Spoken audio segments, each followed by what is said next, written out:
to Serial Podcast 9. Hello, I'm Kevin. And I'm Gerard. I'm Ryan, and this is Serial Podcast 9, episode 16. 16, man. Our podcast is old enough to drive. Oh, what would our podcast first car be? All right. Anyway, let's not answer that question right now.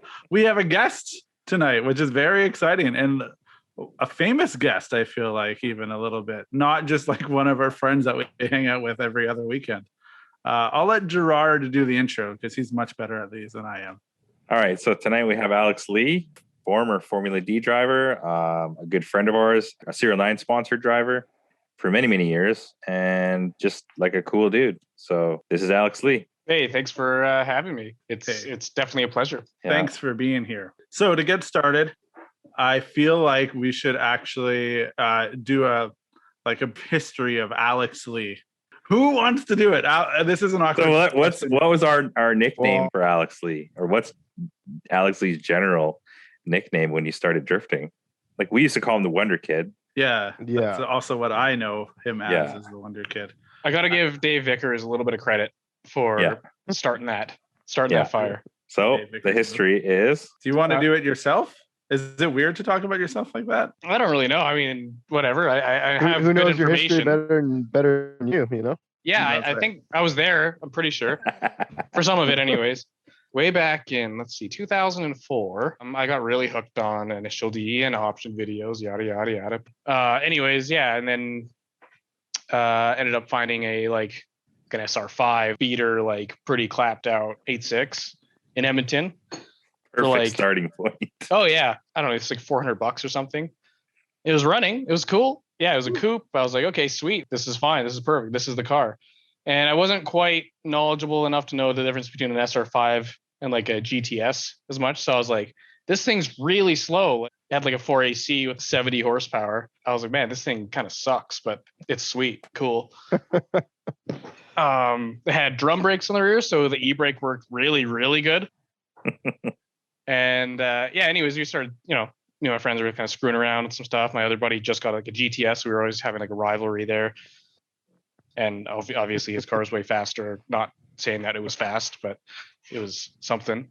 Anyways, we started doing like drifting at Race City, our home track in Calgary. Yeah, it was like D Sports practice events and stuff like that. We would go out there and have some fun, break some things, just kind of work my way up with Corolla. Devin Horsley, Dave Vickers were my Corolla mentors, my guides along the way. Yeah, kept going to events and stuff, and then there was like actual like D Sport actual competition events, and I did very poorly with the Corolla, and I came across this like X8 Cresta, like a JDM, JZX81. Yeah. Oh shit. Checked it out. I was like, man, this is like the coolest thing I've ever seen. It sounds like an F1 car. Like, I don't even know what is this. Like, it had like the BN Sports really aggressive aero. Oh, sick. Two-tone, like black and gray. Work Rezacs. There's 17-inch, like whatever, like they throw on JDM cars before they import them. Export them. Yeah.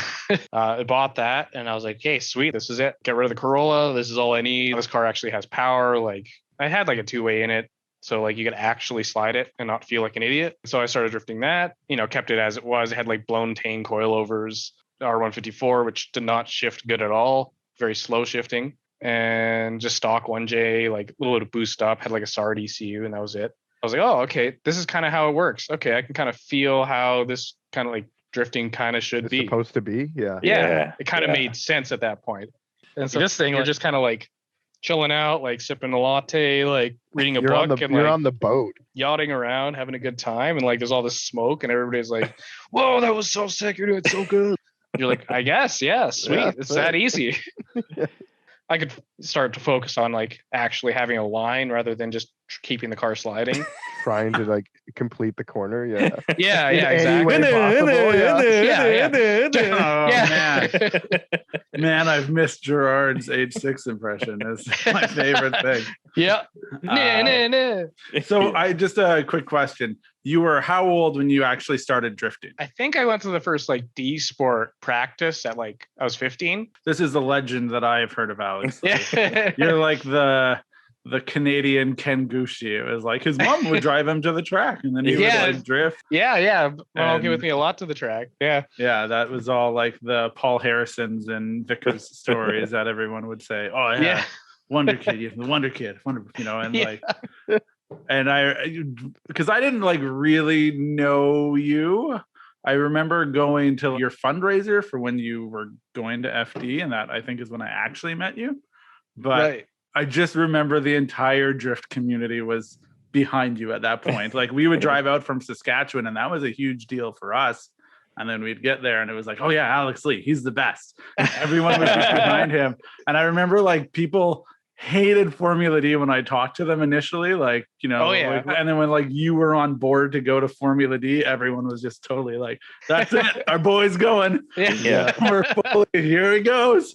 Like support the homies, man, And like my parents were super supportive. They like, even before like the drift practices, I would drag them out to parking lots because like I had only learners at that time, so I couldn't drive on my own. Like I got my mom to videotape me trying to like drift around in the pitch black in like an industrial area, and like you just see taillights and like hear rocks and gravel. I think I was with my dad, and we got pulled over. The cop got really mad at him and was like, what? Why would you let your son do that? Like you should be, thinking about safety here or something like that.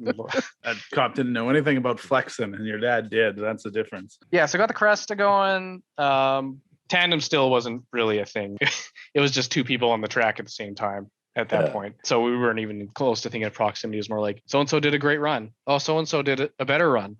Okay, let's just pretend that they were together. Yeah. Or like whoever didn't spin moves on kind of thing. Yeah. Where the events started getting a little more competitive.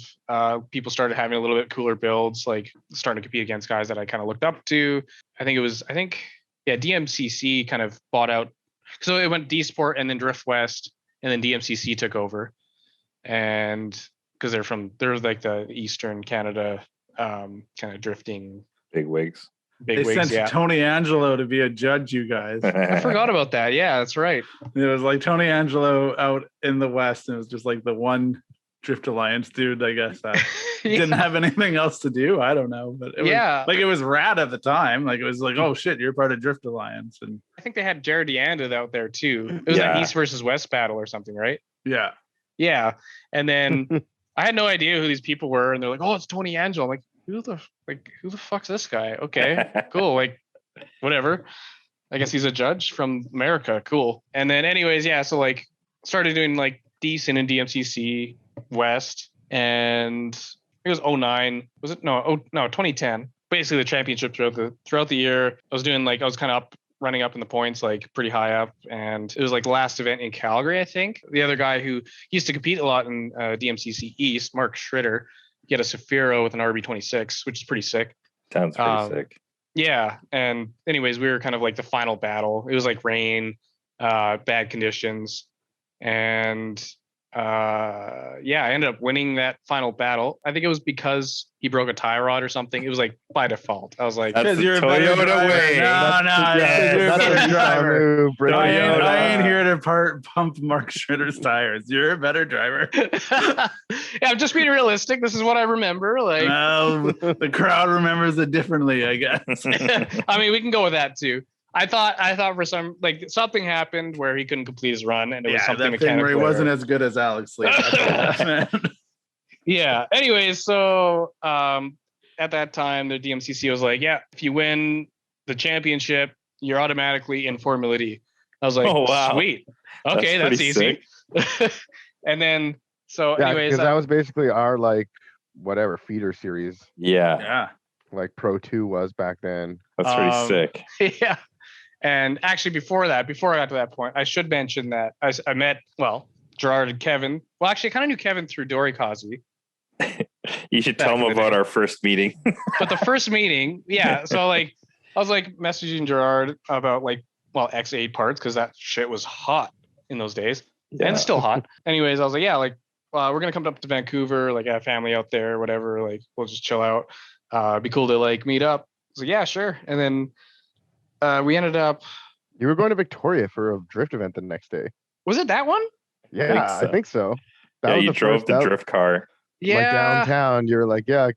And yeah. That's right. Let's hear the story. I like messaged Gerard, and then we like was like, yeah, like we'll give you a shout like when we're kind of like whatever in the evening when we're all out and about. I was like, sure, sounds good. I was like, hey, where are you guys at? Like, I'm pretty free now. And you're like, yeah, we're just in this park. I don't even know what park that was. Somewhere like dark, like kind of dank, somewhere deep Vancouver. Fully downtown. Fully downtown, like what dark. What park like, was it for Gerard? What park was it? I don't even know the name like of a dog park now. So it's like a yuppie dog park now. Yeah. All right. But yeah, anyways. Yeah. So like he's like, yeah, just meet me at this dark park. Like we're just all out here. I think your guys are like drinking or something. Or yeah, we had like growers or some shit with like apple vodka. cider. No. It was like I don't know what we were going to wasn't it base? Diesel Boy? Yeah, Diesel Boy. And for some reason we had like 2 liters of fucking growers or something like that. But yes. Were you? Did you travel back in time and you were 16 at this time? Like no, I can't remember why we had. It was just a weird. I don't know what the hell. We had like another drink with that, maybe some vodka or something. Yeah, I'd say that too if I was telling people I was drinking growers as an adult. Yeah. In a dark dog park in the middle of growers, like yeah. Is growers like an international thing? Do people? I don't know. It's just like a cooler. It's a 2 liter of coolers, basically, in like a plastic bottle, right? Yeah, like it looks like a Coke, but like it's not, and it's or like sweet as hell, and it's super carbonated. Yeah, like somehow extra carbonated. It's what you drink in grade 9, and basically, super sick, it's what girls drink. Yeah. So, anyways, Alex is like, hey, like, yeah. So like, I was like, yeah, okay, cool. I'll meet you there. You give me like this, like kind of, well, not address, but like it's around here, like this corner of this and this street or whatever. We'll be in the park. I'm like, okay, cool. Me and my buddy are just like walking up. We're looking for like a few dudes, like kind of walking around this dark park. This sounds really good. Like this is gonna be a great, safe evening. Anyways, yeah, we were like, oh, what's up? Like, kind of started chatting and all that. But like, it was maybe like a red flag kind of snenario. Or should have been for sure.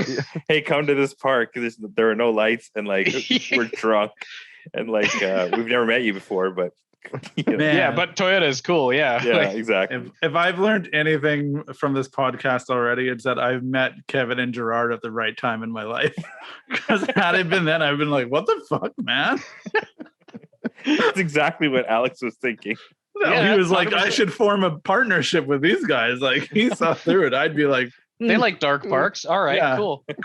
They could probably build a car. Yeah. I don't know if I was picking up parts or something, or like I was getting some goodies or something at some point, anyways. But yeah, I was kind of getting the car set up from there with all the actual proper parts that actually make it work the way it should. Anyway, so that was interesting. A good interesting way to meet. And luckily, no one was injured or abducted or all of those a catfish things. Just catfishing people. Yeah. Yeah, you just go up to someone else. Are you Gerard? They're like, yeah. You like talk to them for 20 minutes and then leave. If they didn't have growers with them, you probably would have been a better investment. Like, well, that dude's not drinking grade 9 girl drink. It's like catfishing, pretending he's in Toyotas, he's really into Subarus or something. Like, yeah. I mean, they're not too far off, bro. Right. So you win the series, you get your license to go to FD, right? The big show. Yeah. And then I think around that time, I remember we spoke because I like put a small video together for you for some reason, and I don't. That's Seattle, I think, right? It was even before. Was it? Yeah, maybe it was. Oh Seattle. no, maybe it was before that. It was, so actually, yeah. So after like DMCC was like, yeah, you're in Formula D now, congrats, cool. I was like, okay, cool. So like I called the the Formula D people. I was like, hey, like this is what's up. I guess I'm in. What's up? Like, and they're like, actually, you're not in. It's cool you won the series, but we don't really fully have an actual partnership. I don't know what's going on there. Oh, no way. Yeah. I was like, oh, okay. So like, what's the deal? Like, okay, well, you have to put together like a petition and show like some videos and whatever, kind of show us your drifting resume. And I was like, oh, okay, cool. And then that's when, I worked with Ryan to get get that video together, and then sent that off. Yeah, it was just super weird. And then later on, whatever, a month or two later, I get a call from Andy Luck, who's kind of the head guy, one of the head guys there. And he's like, yeah, so, hey, congratulations. Like, we'll see you in Long Beach. And I was like, whoa, okay, that's cool. Sweet. All right, it worked. So how old were you when you were like eligible to go to Formula D? That was, I guess, 2010, 2011. So I was like 20, 21. So the perfect age to go to the US and be able to have their versions of growers. Yeah, pretty much. We had sponsored you at that point already, or not yet? Yeah. We had the arms, we had the coilovers, subframe diff bushings. That's right. Yeah. Yeah. We had everything that you made for it was on the car. Yeah. Like, it was the works. Basically, the whole SerialNine catalog at the time was. Yeah, like, I was like the happiest to just put that big SerialNine sticker on. It was like that was the thing. If you got an X8, but it's got a SerialNine sticker, like, okay, you're legit. If you didn't have that sticker, like, no, you're just a chump. Like, yeah. And so the first year you went, is that when you had the 100 front on the car? Yes. Right. So I was like, I got to give this car a big makeover. Let's make it look sick. Like, I molded some like R32 wide body over fenders onto it. Yeah. Regret all of that. That was terrible. Like maybe it looked cool, kind of, but not really. I think the car looked way better like 2 years before that. The 100 front was kind of cool. Fit that tire though, you know. That's true. You need that big rear tire. Yeah. Did you get other sponsors for the car and stuff? Yeah. So I had a couple of local shops.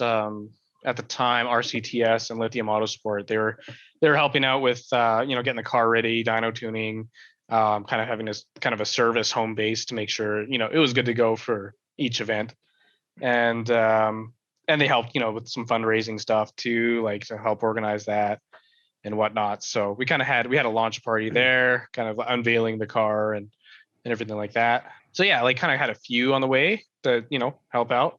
So you assemble your team, which our friend Dave Vickers is on that team. Oh yeah. And you head down to Long Beach. So you get to Long Beach. You got the SerialNine sponsored car.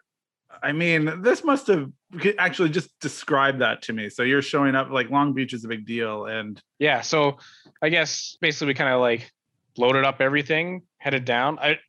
At this point, I still have not watched a single Formula Drift event. I've never watched it. Like I watched maybe one like highlight video once, and I was like, yeah, okay. I mean, this is fine. Like whatever. It's just a drift event. Like it's just a lot of people there. It's going to be pretty sweet. So, no big deal. I didn't really know any of the drivers other than like Ken Gucci or Vaughn Gittin Jr. And that was it. I was like, okay, cool. Those are the names. Cool. Like, so anyways, we all like hop in my truck, like borrow a trailer, pack up everything we can. Like, this is not ideal situation. Like the truck was not really serviced very well. Everything was loose. There's no like canopy covering anything. Nothing was really that secure. But anyways, yeah, we were just driving down, and it was a cool journey because like I think the last time I was in Los Angeles or the area was maybe when I was a kid on like a family road trip kind of thing. So I was like, oh, this is going to be so sweet. Like I was almost more excited just to travel down there. We got down there and like pull up, to the organizers, get all our paperwork, our cards, our pit cards and all of that. They allocate us a pit to load up. Just figured it was going to kind of be like a D Sport event. I didn't think the cars were going to be kind of crazy or anything. I was like, yeah, whatever. Like we'll just go out and have some fun. How much power was your car making at this point? It was like 430 at the wheels. Okay for a 1J, like not bad. Yeah. And at that time, maybe not terribly far off. Like I think the top guys are like 600-700 horse at that time. Yeah. So it was like the gap wasn't absolutely terrible. We got there. I had like a bunch of like used dumpster tires that I brought with me because I was like, okay, cool. Like we're good. This is all we need. I got some like sweet old Dunlops. Like I got some. My buddy had some old Advans. Like.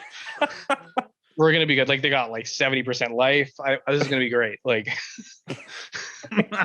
and then I like did not read enough of like the rule book, and it turned out they had only like you could only use tires that were like approved by Formula Drift. You could use Hankook's, Falcon, Nexon, Nitto. Nitto. Oh, the big brands there. Yeah. Standard ones. So I was like, well, all of these are useless. So you can use these in practice. That's cool. But like, you really got to get. Yeah, you can't be on the track with these tires. So we've talked about kind of stuff like this in the past. And Kevin and Gerard talking about like how they used to use like the free tires until they realized like it's probably better just to buy the new tires and have the consistency. That was like a big gap. Oh, yeah. And you're learning this lesson at Formula D Long Beach. It sounds like he hasn't even learned it yet. Yeah. Like, man, why can't I run my dumpster tires? Yeah, they're my tires. I brought them. Yeah. So now you had to buy all new tires? Yeah. So like words cannot express how unprepared I was for this event. Like, I think like all my team members were way more prepared than I was. Like they were trying to do more homework than I. Like I had no idea what was going on. We had to like find someone like one of the tire reps to help. I need like we emerge like in an emergency. We need some tires. Like this is otherwise we can't compete. And we talked to one of the reps and he hooked us up with some Nexen tires, like some like 255s. Which I'm like, oh, I've never drifted on anything that big. Oh my God, this is gonna be rough. So, anyways, yeah, we like hooked it up. Yeah, we got like enough tires to actually get driving on the track, and yeah, started practicing. And Long Beach looks pretty scary or kind of like intimidating on video, but like in person, it's kind of nuts. It's way bigger than you think, but also way smaller at the same time. It's kind of weird. So how was it? I don't think I put together a proper run. Like, I don't think I did. I mean, I feel if you don't stuff it into the wall at Long Beach, you did pretty good. I do remember Deanda saying your car was too big, and I was like at home being like, "Fuck you, man! You don't know."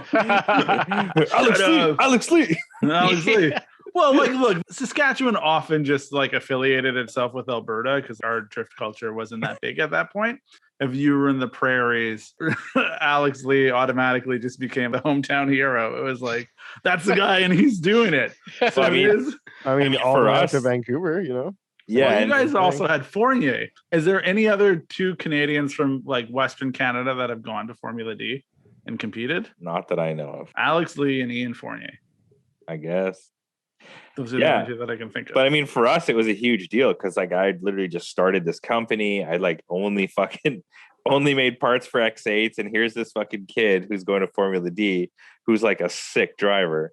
And I was like, oh man, like I'm gonna like hook up with this dude and like sponsor him. And I feel like that was sort of the thing with Alex. Like everybody just like believed in him and just wanted him to go to like do literally anything possible to get this dude to like Formula D. And like, and he had only just heard of Formula D. And he's just like, where am I going? Like, what tires? Like, what? Just put me on the truck and tell me when we get there. I swear I remember talking to you and I'm like, yo, I got these subframe bushings and diff bushings. And you're like, what? Like, okay, sure. Like, what are those? Well, how's that gonna help? Like, what do I need that for? Sure. I was like, I got these arms, they're adjustable and like they're sick. And you're like, okay, like that sounds good too. Yeah.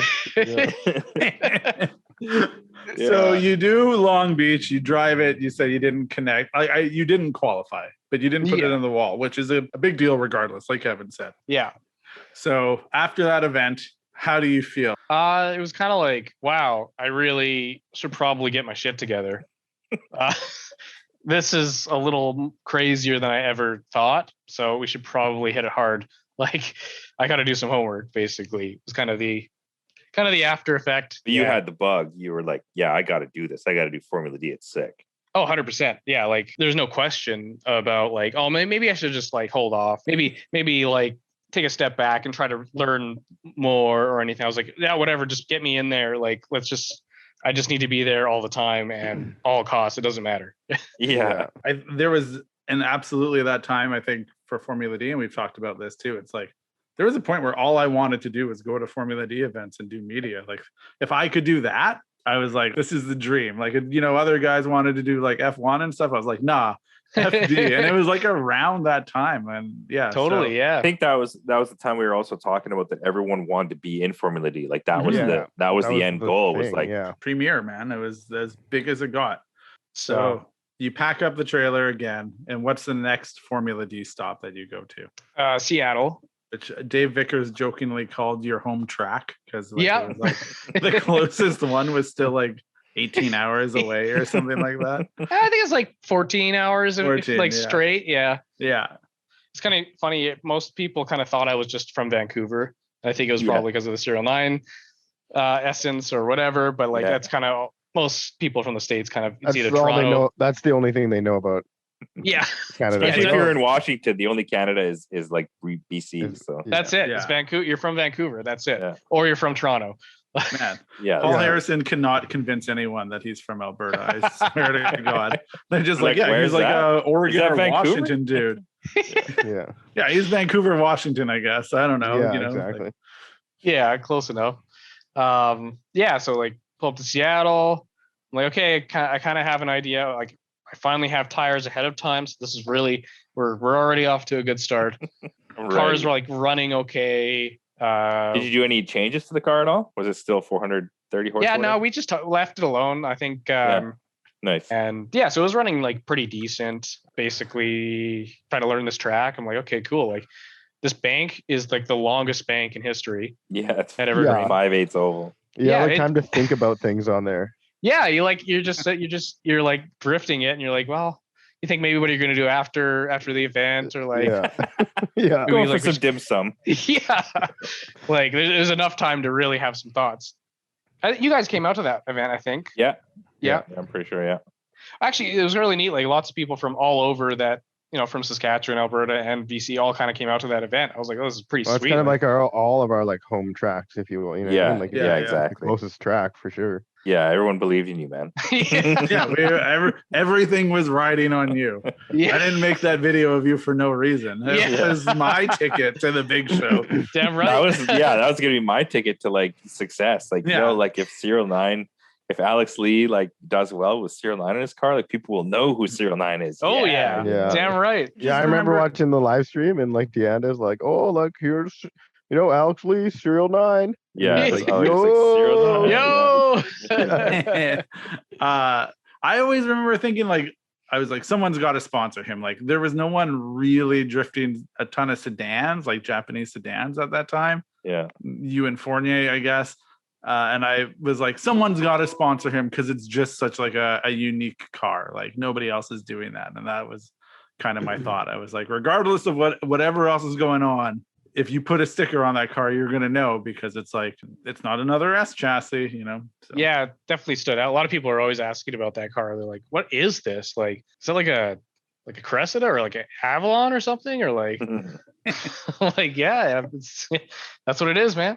But so like we actually ended up actually qualifying somehow. And I was like I was actually like, the course has really good flow. And like, as you all know, like it feels good when you get it right. Like it's a pretty smooth track to link, so you can actually do the whole course. And I got a decent, I don't remember the points or anything, it's a long time ago, but I remember qualifying and then we did like the top 32 run and I was like, okay, cool. Like I think it was against Alex Pfeiffer, which I knew of. I was like, oh man, this guy's like battle version. Battle version. OG Corolla guy. So you definitely know from Corolla days. Oh yeah, exactly. I was like, this guy's like OG Corolla guy. Like he's driving a 350Z, I think. But I was like, sweet, like big name, like this is cool, like nice guy, whatever. I think I did the first lead run. I can't remember what order it was, but my lead run was okay, like decent enough that there wasn't any real big mistakes.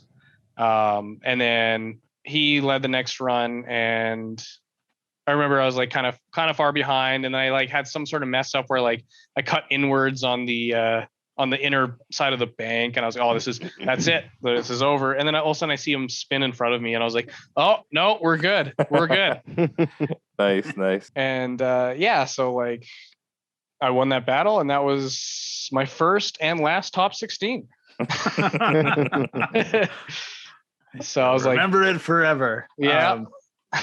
So you win that. Who did you go up against after that? I went against Tyler McQuarrie. Wow. Well, all right. So, all right. We know how that goes. It was like sprint car V8, like 350Z, like whatever, 800 horsepower, like everything's dialed in real nice. Yeah. Dude, I totally thought it was against Forsberg in that Z. That was Vegas, the round after, I think. Oh, okay. So top 16, like you're in, cool. And I remember Dave's like, this is the big show, man. Like, this is it. It's like, cool. This is like, I'm super stoked. And then like they had these NOS models like riding. They sent one to each car to ride into the, to do the ceremony or whatever in the middle of the track. Yeah. I was just trying to be like polite. I was like, "Oh, how's your day going?" She's like, "Oh, it's fine." Like super grumpy. And I was like, "Oh, okay, cool. Pretty sweet event, right?" "Yeah, it's okay." And anyways, they called my name. I was like super stoked. She was like kind of too close to my arm or something, and I like kind of elbowed her as I pushed my arms up. She was kind of like, "What the fuck?" Like, I was like, "Well, I guess that's what you get for being grumpy at a drift You get event." elbowed by Alex Lee. So if you ever see Alex Lee at a drift event and you're grumpy, just expect for him to drop the elbow on you. Yeah, pretty much. So you drive there. those. That's top 16, that is still huge. I feel like there's tons of people that have never cracked the top 16. I feel like it's really hard. Yeah, it's hard, man. Yeah. Well, I mean, especially now it's probably just impossible. Like, you're not going to Formula D with like that's what I mean. Like back dumpster then, tires. back then, like there was Walker, there was Ian. Yeah. Well, I remember we drove the car back to the hotel. Like we were driving the Formula D car around on the street, and like that was your only fucking transportation. That was it. Because the truck was like too locked in or something or whatever. Yeah. Like, How many races did you do that year for Formula D? You did 4. So Long Beach, Seattle, Vegas, where you were knocked out by Forsberg. yeah, Which I mean, it's fucking Forsberg. it's reasonable. That's that guy's full-time job. And then Irwindale. How did Irwindale go? Irwindale did not go well at all. I don't even think I qualified. That wasn't when you hit the wall, though. No, that was the year after. Okay. That was Yeah, when yeah, I had yeah. another makeover. Yeah. How many years did you compete in Formula D? 3 total. Yeah. Wow, that's crazy. You did how many in the JZX and how many in the JZS? 2 years in the JZX and then only 1 year in the 161. So what happened year 2? You were like, I'm going to do better. Did you do any changes to the car? Like, what was your strategy for like year 2? Okay, so I can see now a lot of people have certain kind of formulas that work for their cars. So the formula at that time, LS, step 1. Step 2, soft suspension in the back. So LS and squat, big tires. A lot of toe in, positive camber, and then lighten up the car. That was like the 3 things that stood out to me. I'm like, people with LSs, they don't really have problems. So like at Irwindale with the JZ, I was having like some boost cut problems or something was not quite happy. And it would kind of like boost would just drop down. I'd lose power on the bank and whatnot. So I was like, okay, I don't want any turbo issues. Just like, I want this thing to work. It just needs to run the same all the time. So basically tore apart the car, started kind of planning out an LS build. I think I sold my JZ to you. Yeah, we traded. Yeah, traded for an LS1. I had all that LS shit, and then Why'd you have an LS? I was gonna put it in the wagon. I had an LS for my X7 wagon, which is now Alex's. I don't like Gerard with the growers and the LS. It was a different time, man. It was a different time of favorite version of Gerard. He never put it in. Well, that's good. The funniest thing was like, I was like, oh, I want to put this in, and then Alex was like, yo, man, have any LS parts? I was like, yeah, and then you had a JZ. Isn't that the JZ that we put in your car, Kevin? No, I don't think so. Oh, what the fuck did I do? I think you sold it. Oh, I did sell it. Yeah. Okay. But we traded or something, or I bought it off you or something like that. Yeah. Because you had like, an LS1 block with like some LS2 heads and an intake. And like you got all that shit from some guy. Because I worked at Mopac. Yeah. Because taking it off. Yeah. Yeah. As all these vet guys were like upgrading. So I just like slowly stockpiled all these like pretty sick like LS parts. And then they went right to Alex Lee so he could put them in a JZX. Except I didn't. I was kind of like, oh, there's too many like random assortment here. Like, maybe this could work. And then I started looking at like kind of pre-built engines, and I was like, maybe this would be a lot easier. And then I think, I ended up parting out that setup, and then I like just saved up. I was like working on the rigs at the time. So I was going to say, how are you funding Formula D at this point? Because that was a lot of money. Yeah, basically just Alberta oil patch, just working on the rigs, like having a terrible time, but whatever, it's worth it. You're 2 weeks out, you get a decent paycheck, throw 100% of that into the next season. This is I don't know if you want to answer this or not. How much ballpark figure did it cost you to run a season of FD at that time? Well, so for me, it was half seasons, right? Because the Eastern events were like double the distance to drive. Also, it was just double the events, basically. Just could not make that happen on the budget. Yeah, per event cost. This was like with my team members paying out of their own pocket for transportation and helping pitch for hotels and like, all of that. And then I was like covering as much gas and tires and everything I could. I think like my costs was probably like $4,000 to $5,000 per event. Yeah. All that fuel, whatever. It was just really entry expensive. fee. Yeah, entry fees. Yeah, those are expensive, man. Yeah, it was expensive, but like 100% worth it. Good. And that's not including obviously the cost of building the car. Correct. And then, so did you take a year off in between the JZX and the GS? No, actually, no. So like had the LS swapped Cresta for season 2. It was like working really good. Had some decent events. I think we only did, we missed Long Beach that year, and then we just did Seattle, Vegas, and Irwindale because we couldn't get couldn't meet the timeline to get it done for Long Beach. Long Beach is early in the season. It's like April, right? Like, so we couldn't make it happen for that. But then, basically decided to just go hard on the remaining events out of the season. And Seattle was decent, and then Vegas, I remember getting paired up against Reese Millen, and that was like really intense. And that during that event is where I kind of figured out a little bit how to actually tandem. You finally learned. How many years in? Year 2 or year 3? This is year 2 of FD. Okay. And so like there was just one practice, and I realized I was practicing against or with Asbo. I realized that if you just take a shallower line, you can keep up with someone in front of you. It just clicked at that point. Could I execute it again? No.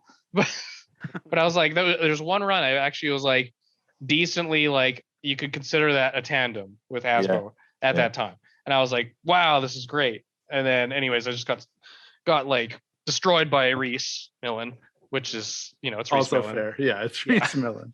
He doesn't even bother with FD anymore, does he? Yeah, no. He's on his own not shit a now. long time. Yeah. It's like there's a few people in that you can name, especially from that time, and you're like, there's no chance. Like they were the money. Like Reese Millen was Red Bull backed, wasn't he? Yeah, Red Bull and Hyundai. Yeah. And Millen. Backed. Yeah. And Millen. Yeah. He's just a Millen. Like his brother runs Stillen or something, right? His dad. His dad. Yeah. I was trying to remember which events I was at that you were at, and it was like I made a video of you there in 2011 when the car was white. So I don't know what year that was in Seattle. That was 2011. Yeah, 2011. So that was the first year. That was the first year. Then it was there. red. Great. Yeah. Oh, Gerard and Kevin and I were all at the same event, and we didn't even meet. Good thing though, wouldn't have worked out that version of Gerard or Kevin. Yeah, what was that Kevin about? Probably not so different from this Kevin, but why wouldn't that work, Kevin? We would have been friends. I have no doubt. You and I were destined to be friends. Nice. No, I don't know. All right. I have my favorite story of Alex.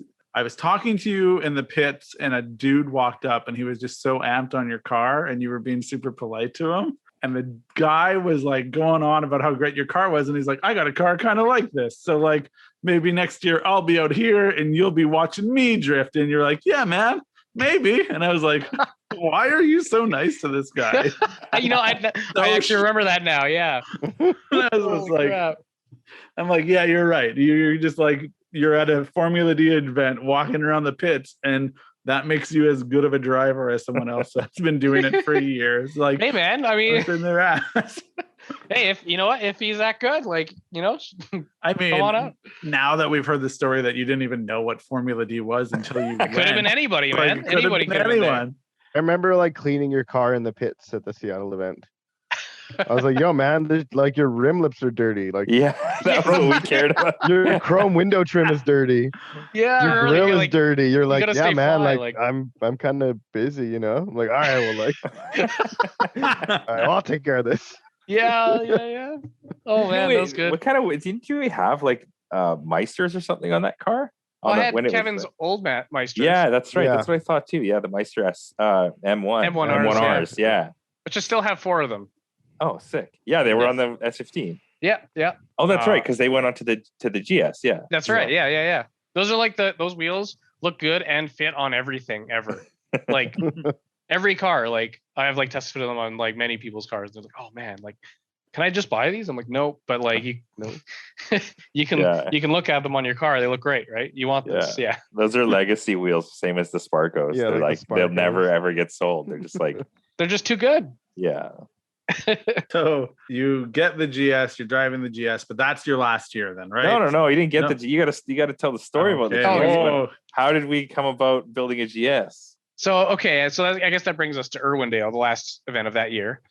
I was kind of like, okay, this is it. This is the last chance to shine. Like, let's make it big, go hard, whatever. So there's the first bank, then there's the chicane, and then the second inner bank. Just try to go like way too much angle, like try to go too big. Basically wipe the rear end out on the wall pretty bad, like bent a bunch of things. The SerialNine arms, I will say, did not break or snap. We were able to bend a few tabs back and they were perfect. Yeah. Very important for this podcast. Yeah, we get to keep our SerialNine. We get to keep our SerialNine sponsorship for one more week. That's right. Yeah. So anyways, walled the car pretty hard. I think I was like qualifying. Luckily the previous run I put in was like pretty decent enough to like qualify somewhere on the board. Walled the car pretty hard. It was like, this is really bad. We'll see if we can fix this. And all of my team was just like blood, sweat, and tears. I think Fournier's team came over to help. Like we hooked up like a Tahoe to like a strut tower, and like some guy who had a big sledgehammer. I can't remember his name. He was just beating that strut tower down, just trying to get it somewhat resembling of a car. Ratchet strapped the hood because the bash bar was gone with the hood pins. We couldn't hold the hood down properly. Just barely got in. Like I was basically set to go against Tony Angelo. We pull out right into the track. I swear the whole crowd was cheering. I was like, oh man, like everybody's like stoked to see the car back out. Like we kind of bandaged it up together, and like we were able to make it out for like the first top 32 run. They have people were cheering. I was like, oh man, this is like the coolest feeling ever. Let's try to get it done. And I think it was just the first run. And so what happened was like I was on the bank. I was like, hey, like the car is feeling better than ever. Actually, it felt better than before the crash.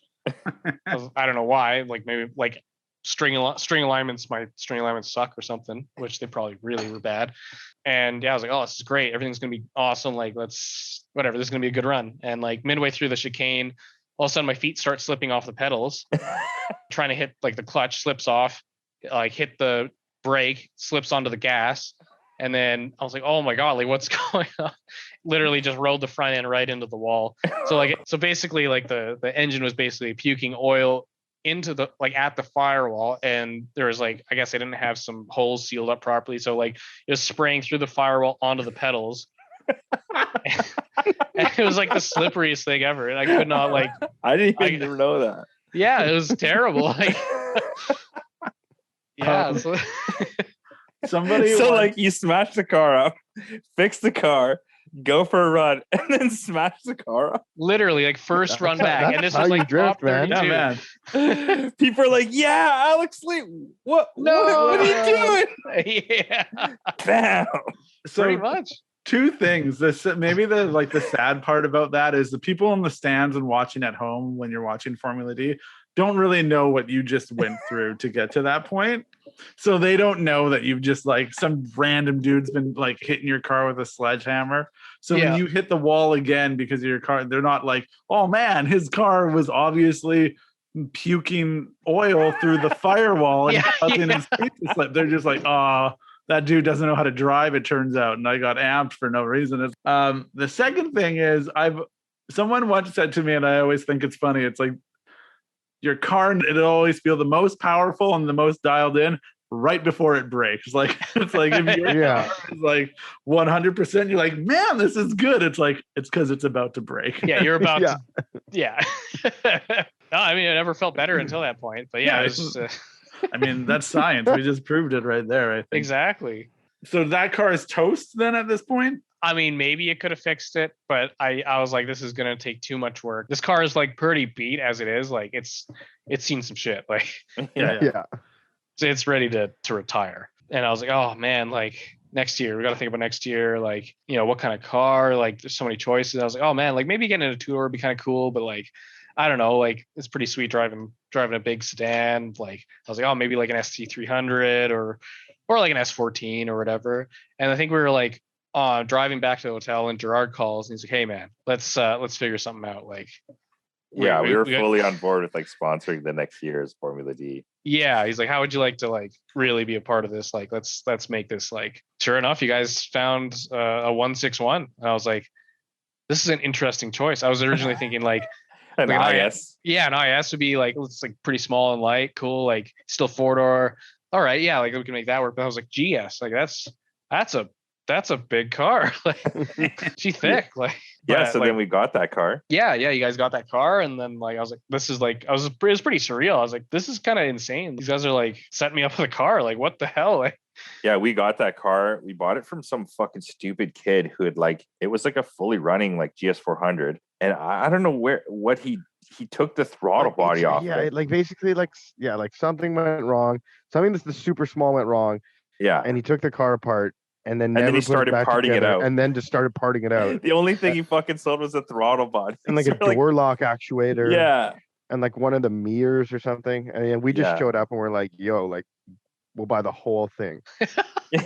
Right now. Stop. It was so funny. He was just like, like, yeah, I'll give you $1,000. And I think we got it for like 1,200 or something. Yeah. But yeah, our whole thing was like, okay, we need, like, as a company, we were like, we need to level up. We're going to move into the next gen of cars, because we can't be known for Cressidas. Like, you know what I mean? Like, what's the next biggest thing? And we were like, okay, what's sort of like the S13 of like these VIP cars, or cars that are, sedans that are available in the USA. So for us, it was kind of like, well, there aren't really sedans in the USA. And it's like, well, actually there's a bunch. They're like, GS 300, 400, this and that. And then let's get a GS. And then, I mean, yeah, it's a big car. It's super heavy, all this kind of stuff. But I think when we got the car and Kevin and I gutted it, like fucking literally took every possible thing out of this car. And I remember like we weighed a bunch of the stuff, and like I think it was, it's a Lexus, so the seats are 100 pounds each, and like the wiring was like fucking 200 pounds. The gas tank, I remember the gas tank was something like all in, like with all the shit, was like 280 pounds or something. And then so we gave you and Rob Parsons the car. You guys brought it back to. Oh no, we did the breed fenders. The body. Yeah, we did the fenders and the trunk.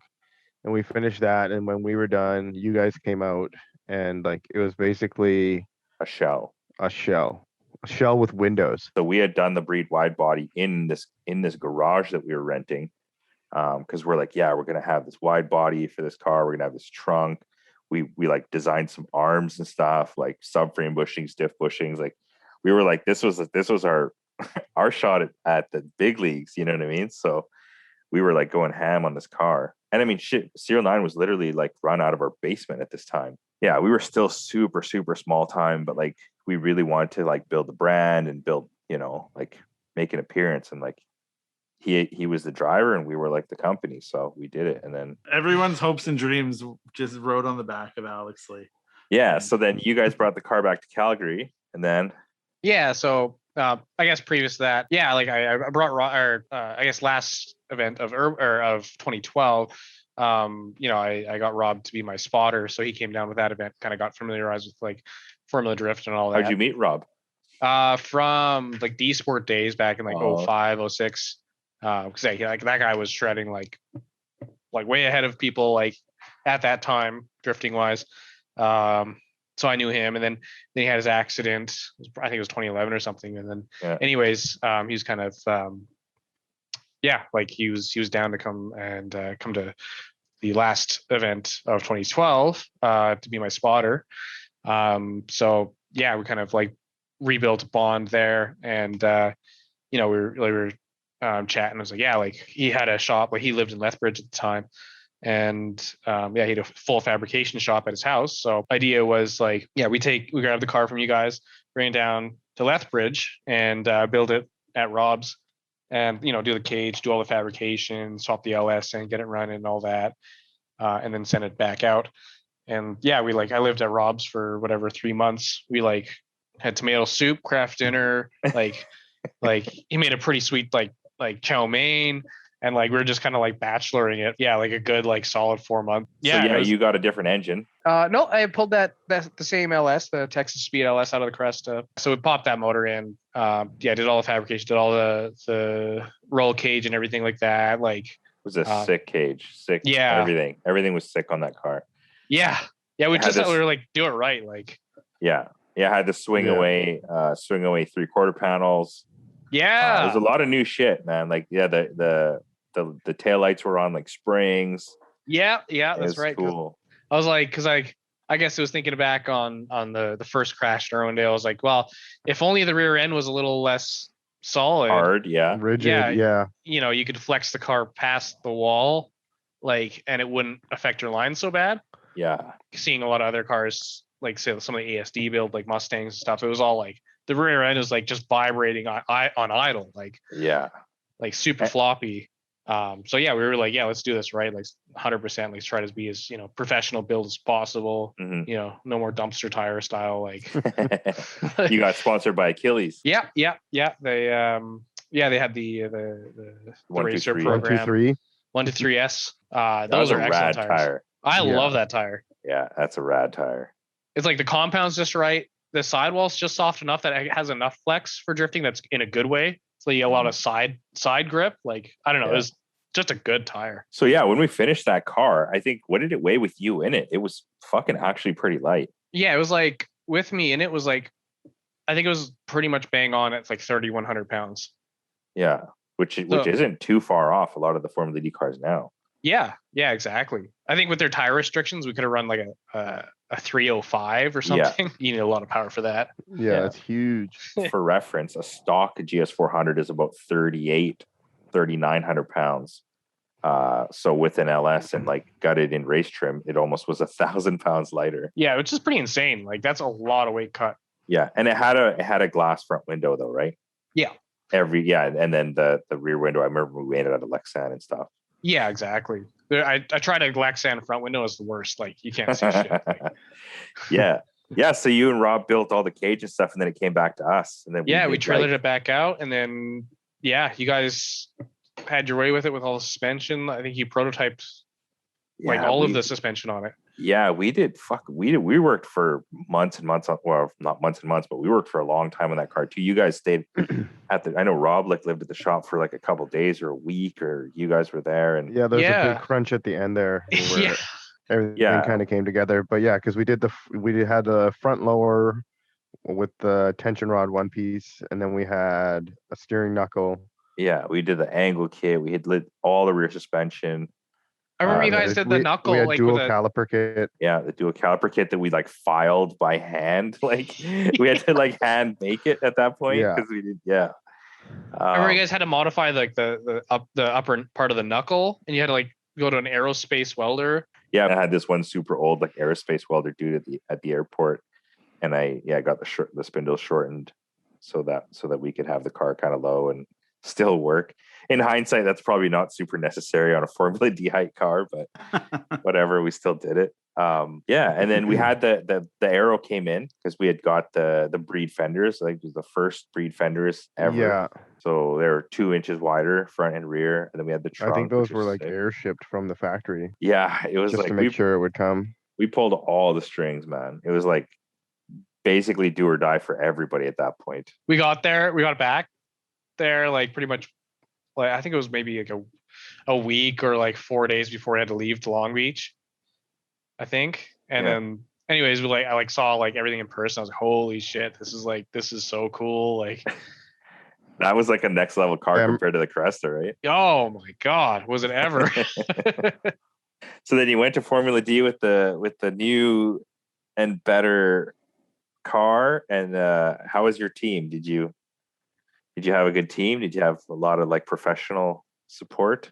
The team was always like, my boys, right? Like, and then everybody like kind of like, it was hard to keep a consistent team together because everybody has their own lives. Yeah. And like, I can't afford to pay like a salary to anybody, which I wish I could have, obviously, because it would have helped a lot for everybody. But it was kind of like whoever I could find. And, there was a couple there that like could really, stick with it. And we just really, tried our hardest to make it work. Like as good as possible. So how did it go at Formula D with the GS? Yeah, Seattle, like the car was feeling really good. Everything was working like a lot better. Like, I was able to set down some decent runs. But I don't think I actually qualified in either Seattle or Irwindale. Maybe the competition was just so much higher at that point. point. Yeah, like everybody else, like, yeah, okay, like, we had a sick car now, and like my driving got a little better and this and that, but like everybody else leveled up like twice the amount. That was around the end of the time where like almost barriers of entry were low. Barriers of entry got, like I think that's about the same time that like Fournier maybe started having issues, like not in like Walker, I think was like finally was like built that like super complicated LS. Yeah, that's right. Because it was like it just became impractical to drive anything else but an LS in that series for a bit. Oh yeah. And it was just like, the barriers of entry switched so hard. And I think you are right. Like everyone just, it's like, had you had that car the year before, you probably would have been like, qualifying way more. But it was like, totally. I feel like that's almost the story of being a Canadian in the car scene, though. It's like we're always like a privateer in motorsports. Yeah, and a privateer even. Yeah, I mean, I don't know what it's like to be an American privateer. I do know what it's like to be a Canadian in the car scene. That's also privateering everything. It seems like there's always that constant fight. So that was your last season that you did Formula D. So you did the 3 years. The last year was in the GS, right? That's right. Yeah. So what made you decide to call it on Formula D? Like at that point, like you did that car, you had something that would have been kind of competitive or could have been even more. How did you know it was time to pull the plug? To be fair, I didn't actually ever know it was time to pull the plug. I kept planning for the next year or the next comeback, or like, bring it back, like I'm just going to plan to, just going to work here. Like maybe I'm just going to take 1 year off and, try to get some money sorted out and sponsors and this and that. And then it kind of 1 year turned into 2 years. 2 years turned into 3 years.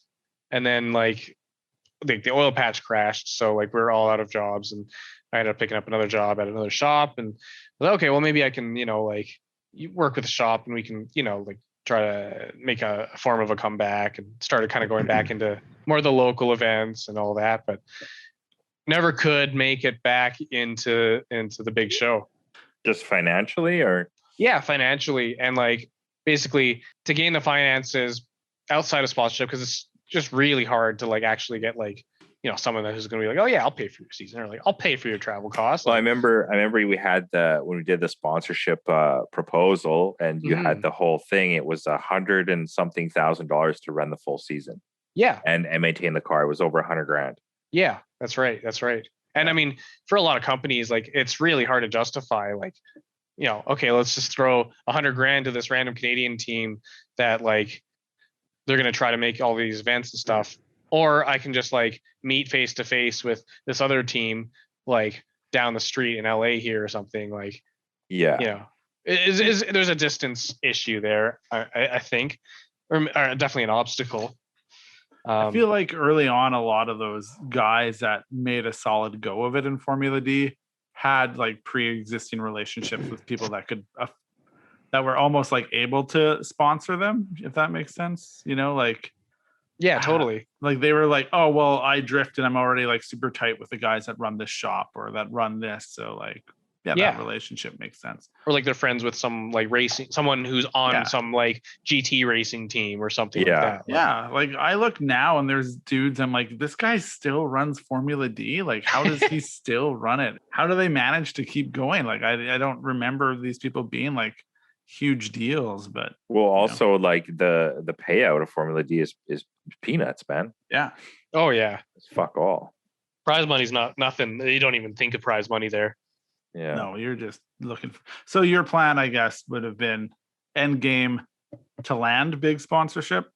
And that would have been like, pretty much, or like a driver's seat, like Chelsea to Nova type thing. Yeah, exactly. Or at least have a comeback where. So I was like, I'm just going to work every day for a year and like just try to at least get self-funding enough to, at the bare minimum, be right where we were like the previous year, like being able to support kind of most of a season. But like it just wasn't in the cards. And then like I was hoping. You would have had like a better chance of like if you were not trying to build a car and campaign and you just were trying to sell yourself as a driver? Totally. Like if you just flew down to LA and met with like all of the teams and were like, hey, here's my well done proposal, here's my super well done Ryan Benoit video, like I want to drive for you. Yeah, I think that would have been a better way to do it.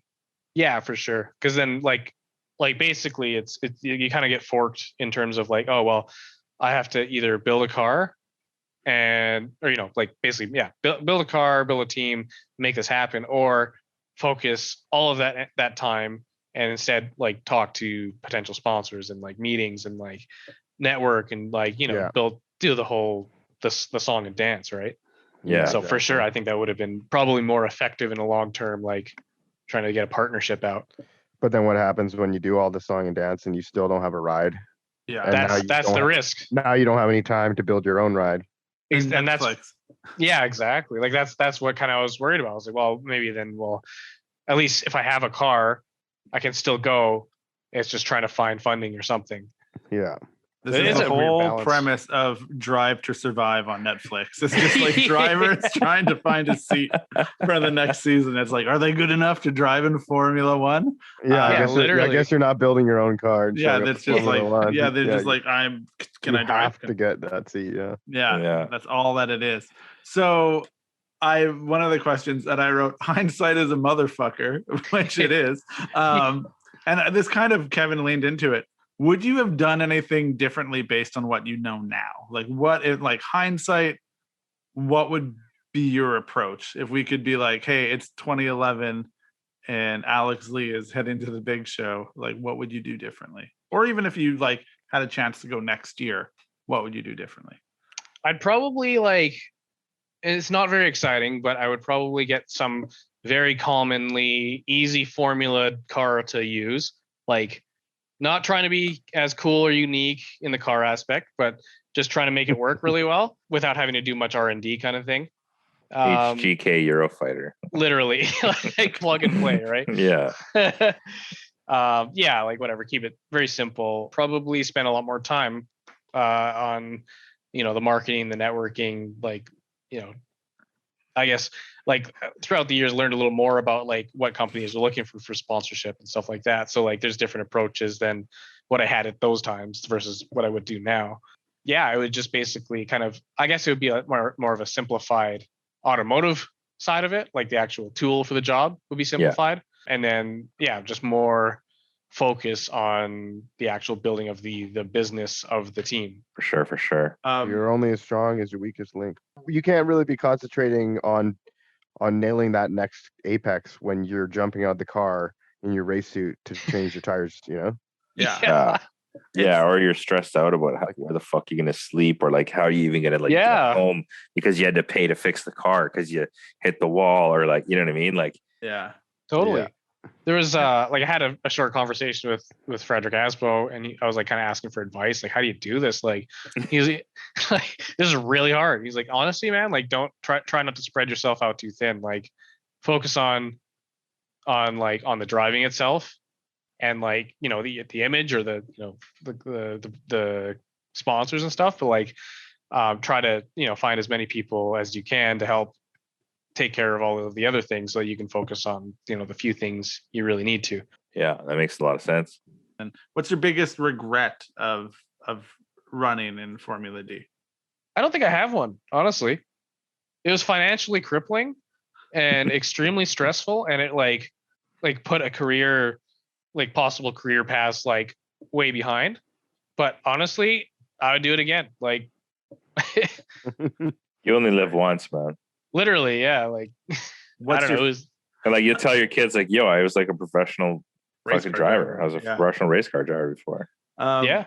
What's your favorite memory from Formula D? It might have been like after getting a short memory of just getting the Cresta right back on the track after the big crash, and like seeing people like cheer and like being all stoked. And I was like, yeah, this is crazy.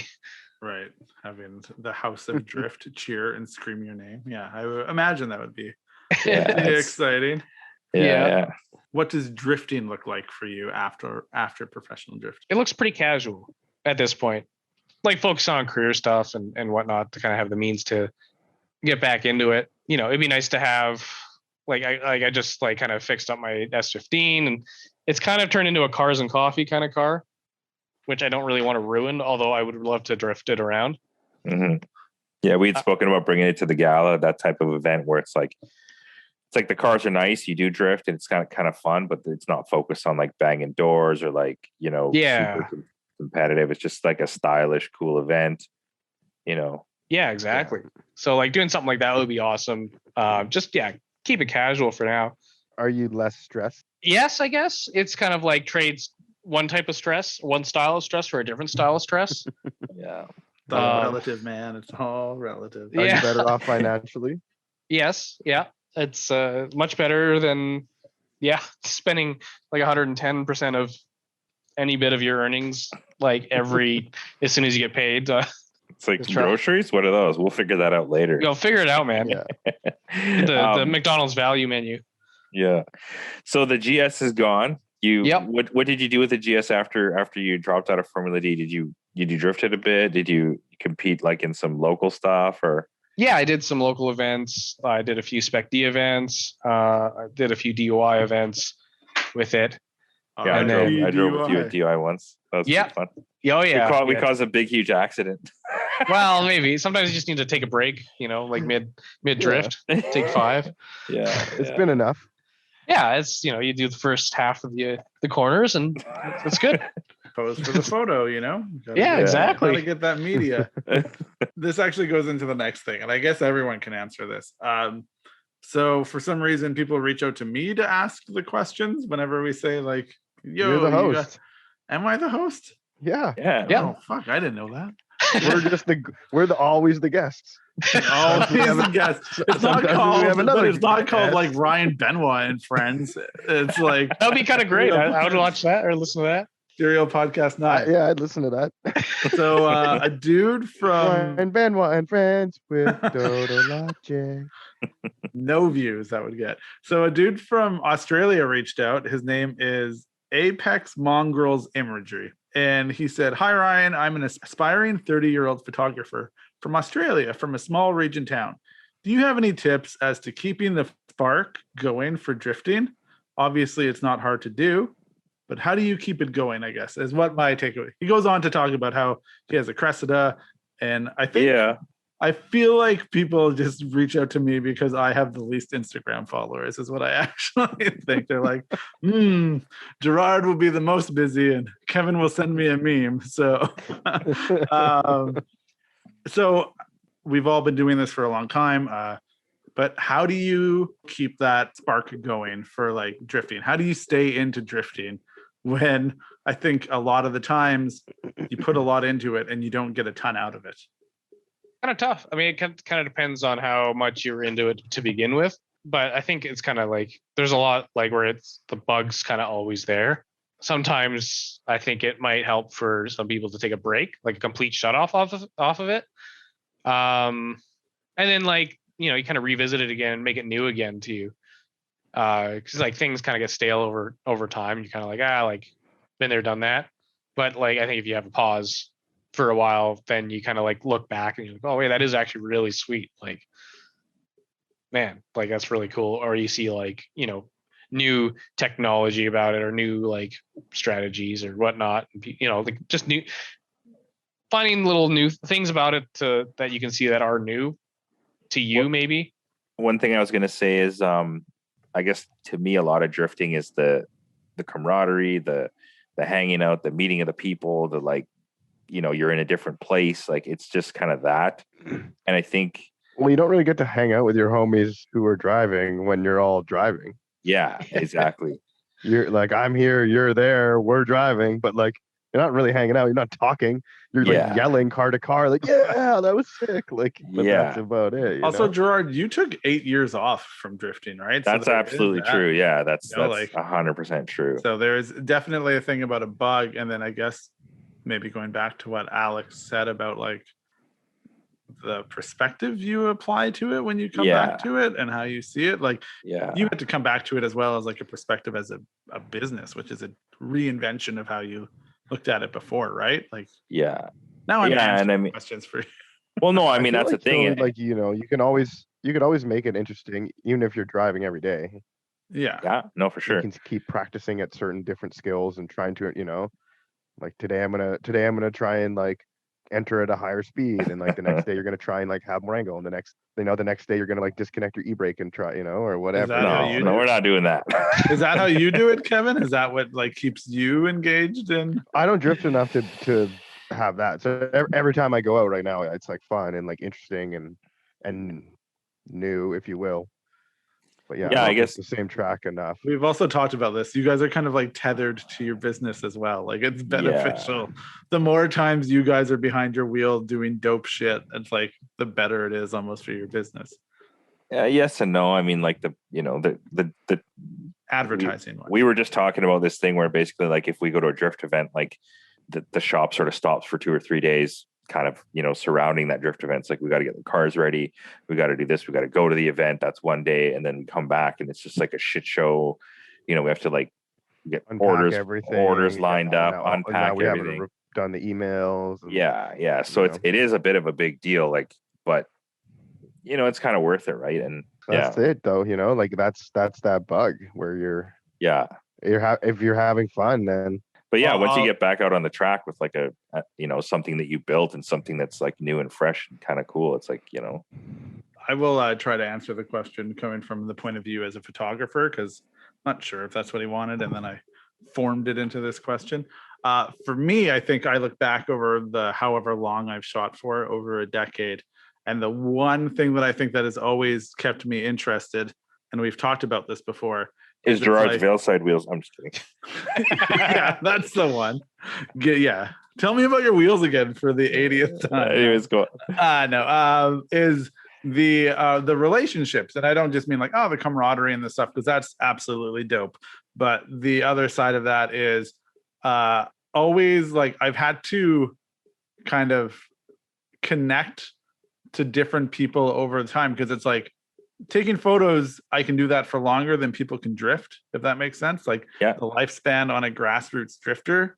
So it's like the people that I started photographing when I really got into like media don't drift anymore, right? Like, so there was an era where like I was all about covering the hot boys, and then there was an era where I was all about like good vibes, because I moved out here and those were the guys that I kind of knew. And now, I mean, truthfully, and I've told this to you guys, is like SerialNine is the only group of people that I found that have an incentive to actually continue drifting. Mm-hmm. And so in that way, it's like, in order to keep it like fresh and like and interested in it, I think over time, I've gradually had to be like, find new people to connect with and shoot for wherever they are in their life, I guess. So that's my answer to that question. Even though for me as a driver, like, I don't care if I don't know anybody at all, because I want to drive that track. Yeah, I will. It doesn't matter who's out there. Like, I want to be out there. I will say this, and this is kind of to the internet and the whatever thing of Carter often said that he didn't like going to certain drift events by himself because people didn't know who he was, and then nobody wanted to drive with him because there was this sense that it was like, well, we haven't really heard of you and we don't know what you're going to do. Yeah. Carter said like he would go to big events and it would be a struggle to find people to like want a tandem with him. I mean, wouldn't he just like do 2 runs and people like, yo, this guy shreds, let's drive with him? Sometimes, but then there's all that other drama that happens with Carter. And then, that's true. So anyway, all right. Well, I feel like that ties up that question. And we've also rambled a lot, and Alex hasn't had to say anything in a while. So this is about you, Alex. We're all here for you again. Oh my God. It all comes back in.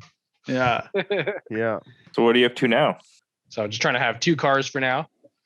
Eventually, like, I don't know if I want to build another drift car per se, but like, I don't know, like I'd like to do some fun casual events and like just enjoy some relaxing drifting time. But at the same time, like I miss competition. Kevin has said that before too. Oh, that's actually pretty interesting. I never think of that as a person behind the lens, that it's like. And I'm not a competition guy, so I've never competed, so I don't have that bug. But yeah, maybe if I if I ever did, and maybe if I did remotely well, I would have that bug. No, yeah, I don't know. It's fun. It's fun proving that you're better than people. I feel like that part, Gerard, you could get down with. That's what I was gonna say. I've never won anything, so if I did, I'd be like, yo, this is a sick. subjective, like it's an objective way of being like, I am better than you, and that's not my opinion. Other people's opinion. Yeah. It's fact, motherfucker. Basically, it's a fact. Follow-up question for everyone. Are drift events in the US more fun than drift events in Canada? Except for DUI. DUI was fun. DUI is fun, but even then, like the spectacle of America and like the crowds that come out, and I think even like what Alex is getting at is, what he said with Irwindale was like all these, like, how many people do you think were cheering for you at FD Irwindale when you pulled up and you got your car back together? Like, man, there's maybe 100 people at DUI if you're lucky. It's like screaming about anything. Like mostly they're just like probably like sneakily drinking a beer in the yeah.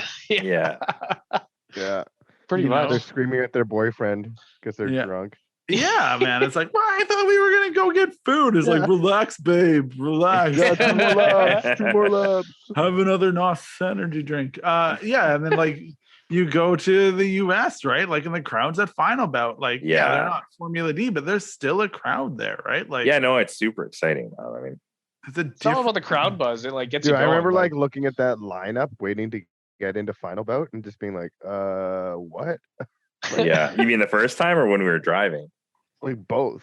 Yeah, I mean the first time we were just like, what the fuck? Like this is insane. Like the amount of people. It was like blocks of people, and we're just like, wow, this is insane. And then when we were driving, I was like, yeah, we're in this event. Like this, it definitely felt really cool.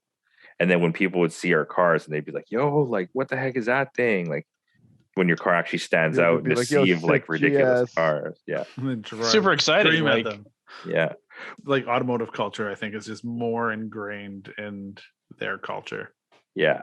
I think they're just more open to it. And it's like that thing too, the bigger it is, the bigger it gets. Like if nobody's going to go to like 100-person thing, but if it's like the whole weekend is surrounding Formula D, people are going to notice. They'll be like, oh shit, like what's this Formula D thing? Let's go check it out. Regardless if they like it or not, they're going to be like, yo, let's go. It's something to do. Like lots of people are going to be there, like whatever.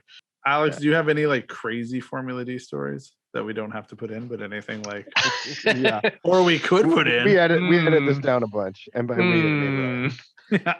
I mean, I don't even know. Like, do I remember any of them? I don't know.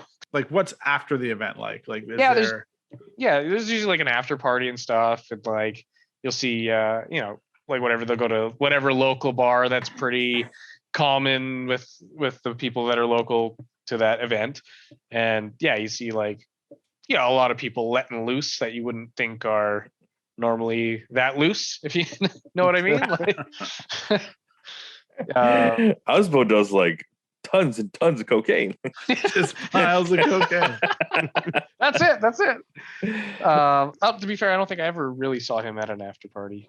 Yeah, like a lot of the Drift Alliance guys out there, like having a good time. I mean, that's not surprising though, because if you ever watch their videos, it's like, yeah, all right, I get it. I feel like they're first gen like North American drifters, which can't be that far off of like when I go to a drift event after I'm still like, let's get fucked up. Yeah, exactly. And then Gerard's like, what the fuck is wrong with you? My wife's with me.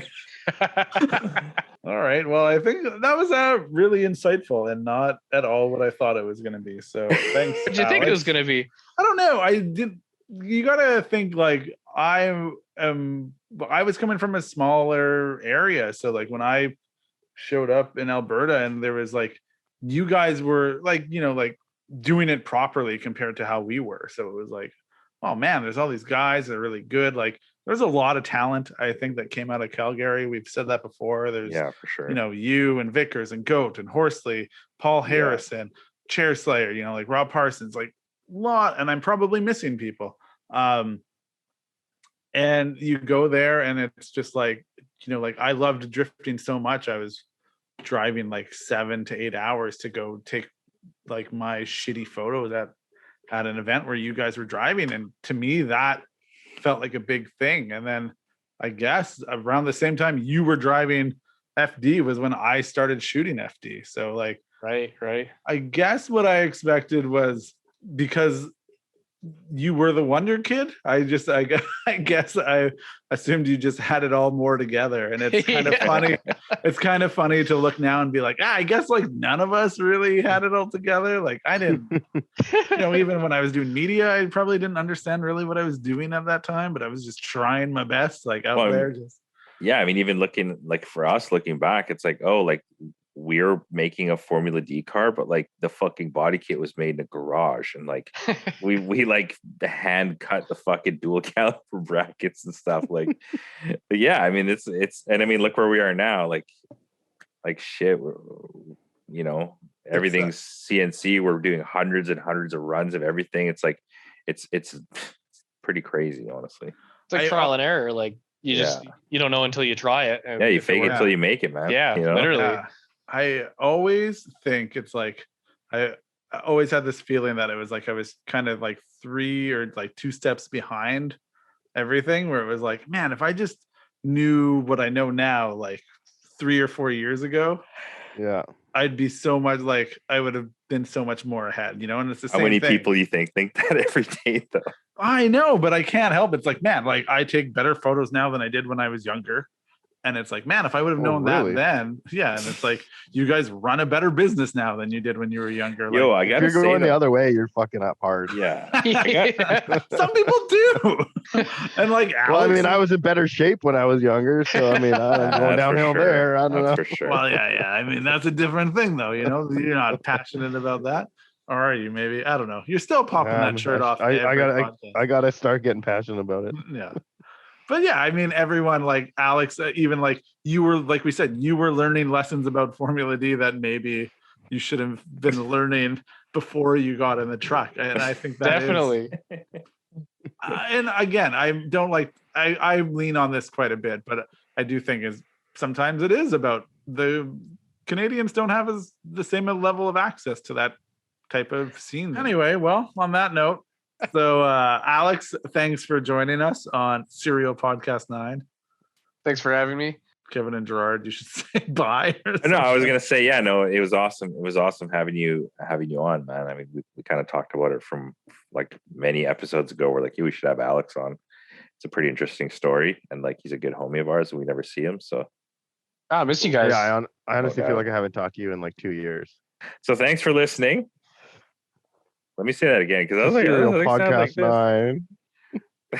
So thanks for listening. Kevin. Do you need me to say anything? I know Kevin's gonna say it too. I mean, what am I supposed to say? The SerialPodcastNine. We've never done that. I know, but you just did it, so do it again. Oh, okay. Well, we haven't told anyone to go to the website recently, but go to the website, because now you can listen to the podcast on the site, and we even have links to our Spotify, our SoundCloud, Apple Podcasts. It's all on there, and we have a media page where you can look at all our YouTube videos, all like 3 of them. And it's got an Instagram feed, and a bunch of new things on the site. Go check it out. Boom. Yeah. Boom. And as always, if you have a question, reach out to any of us and we'll answer it. But only reach out to Ryan. Yeah. Yeah. Okay. All right. Bye. Yeah. Bye. Thanks for listening to Serial Podcast 9.